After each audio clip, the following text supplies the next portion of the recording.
दिन भर घूमे लाए ने वो ने हावे उ तो निकामा हो, अरे हावे उ तो निकामा हो। बला मुआ करिया बाटे दतवा लंबा लंबा हो, अरे दतवा लंबा लंबा हो। अब नाही जइबै गवनवा रे मोरी अम्मा हो, अब नाही जइबै गवनवा रे मोरी अम्मा हो। हीरो नियन मिली सजनवा कैले रहनी आस हो, एकरे साथे काके बियाह पापा तुरले विश्वास हो। दिन भर घूमे लाए ने वो ने हावे उ तो निकामा हो, अरे हावे उ तो निकामा हो। अब नाही जइबै गवनवा अरे मोरी अम्मा हो, अब नाही जइबै गवनवा अरे मोरी अम्मा हो।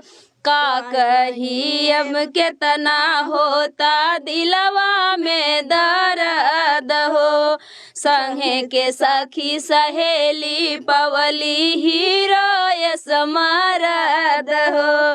देखते ओ के बंदना के भइल बाया चंभा हो, अरे भइल बाया चंभा हो।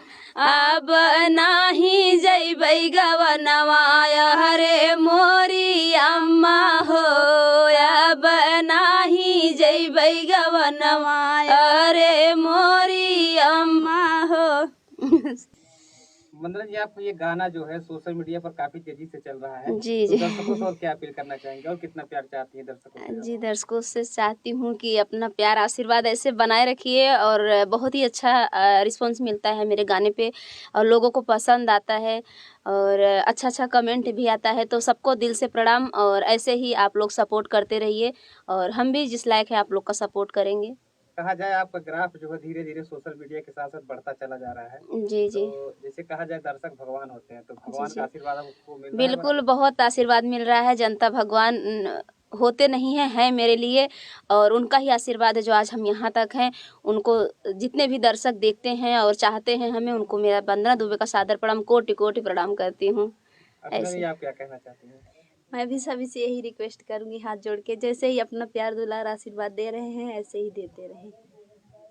मिलल बला मुआ करिया बाटे दतवा लंबा लंबा हो, अरे दतवा लंबा